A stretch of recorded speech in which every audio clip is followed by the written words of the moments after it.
Hello friends, இன்றைக்கி நம்ம ஒரு முக்கியமான டாபிக் பற்றி டிஸ்கஸ் பண்ண போகிறோம். என்னென்னா இன்ஸ்டிங்க்ட். அந்த இன்ஸ்டிங்க்டை வச்சு நம்ம எப்படி கேரியரை சூஸ் பண்ணுறது, நம்மளுக்கு பிடிச்ச கோர்ஸை எப்படி சூஸ் பண்ணுறதுன்னு பார்க்க போகிறோம். ஓகே, இன்ஸ்டிங்க்ட்னா உள்ளுணர்வு. ஸோ ஆல்ரெடி சொல்லியிருக்கேன், ஈச் ஒன் இஸ் யூனிக் அப்படின்னு. பொதுவாக நம்ம சூஸ் பண்ணுற ஸ்டடீஸ்னாலும் சரி, அல்லது சூஸ் பண்ண கேரியர்னாலும் சரி, சொசைட்டல் ப்ரெஷர், ஃபேமிலி ப்ரெஷர், அதனால தான் நம்ம சூஸ் பண்ணிகிட்ருக்கோம்.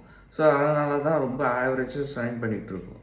ஸோ 12th வர just try to involve all the subjects. எல்லா சப்ஜெக்ட்லேயும் இன்வால்வ் பண்ணி டெடிக்கேஷனோட கமிட்மெண்டோட படிங்க.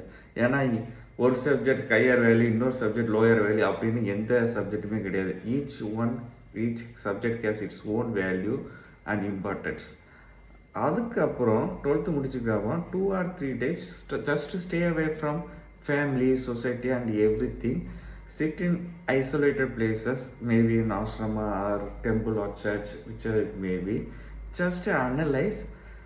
அதுக்கப்புறம் நம்மளோட இன்ஸ்டிங்க்டே சொல்லும், ஓகே இந்த சப்ஜெக்ட் படித்தா நம்ம லைஃப்பில் நம்ம ஃப்யூச்சரில் நல்லா ஷைன் பண்ணலான்னு நம்ம இன்ஸ்டிங்க்ட், நம்ம உள்ளுணர்வே நம்மளுக்கு சொல்லும். ஸோ அதை பேஸ் பண்ணி நம்ம படித்தோம்னா நம்ம லைஃப்பில் நல்லா ஷைன் பண்ணலாம். ஸோ ஒரு பிடிக்காத ஃபுட்டை நம்ம சாப்பிடும்போது யாராச்சும் ஃபோர்ஸ் பண்ணி கொடுக்கும்போது என்ன பண்ணுவோம்?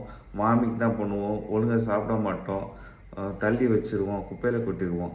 அதே மாதிரிலாம் நம்மளுக்கு பிடிக்காத கேரியரையும் நம்மளுக்கு பிடிக்காத சப்ஜெக்டையும் படிக்க நான் யாராச்சும் கம்பல் பண்ணும்போது அதே மாதிரில நான் ஒழுங்காக இன்வால்மெண்ட்டோட கமிட்மெண்ட்டோட படிக்க மாட்டோம். இன்வால்மெண்ட் கமிட்மெண்ட் இல்லைன்னா நம்மளால் அந்த சப்ஜெக்டில் ஷைன் பண்ண முடியவே முடியாது. We are living very very average life. So in order to avoid that, even இந்த விஷயத்தில் உங்கள் பேரண்ட்ஸ் சொல்கிறத கூட நீங்கள் கேட்காதீங்க. ஸோ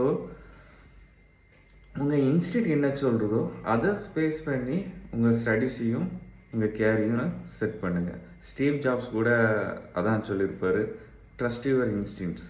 ஓகே, ஸோ 19th ஏஜ்லேயே அவரோட இன்ஸ்டிங்க்ட் சொல்கிறத கேட்டு அவருக்கு பிடிச்ச விஷயத்தை ஸ்டார்ட் பண்ணனால ஸோ அவரோட கேரியரோட பீக்கை அடைஞ்சிட்டாரு. இன்னமும் அவரை பற்றி நம்ம பேசிகிட்ருக்கோம். So my dear friends, trust your instinct, follow it. Okay, so இதை நம்ம கேரியரை எப்படி செட் பண்ணுவோம் அல்லது நம்ம எந்த ஸ்டடீஸை சூஸ் பண்ணுவோம்னு கன்ஃபியூஸ் ஆகிற ஃப்ரெண்ட்ஸுக்கு ஷேர் பண்ணுங்கள். ஏன்னா நம்ம எல்லாரோடையும் கனெக்ட் ஆக மாட்டோம். ஓகே, நம்மளுக்கு பிடிச்சவங்களோட தான் கனெக்ட் ஆகும். என் கிளாஸில் ஒரு 50-100 பேர் இருந்தாலும் எல்லா பொண்ணுங்களோடையும் கனெக்ட் ஆக மாட்டோம். நம்மளுக்கு பிடிச்ச பொண்ணுங்களோட தான் கனெக்ட் ஆகும். அதனால் follow your instincts. Okay, thank you so much. Have a great day.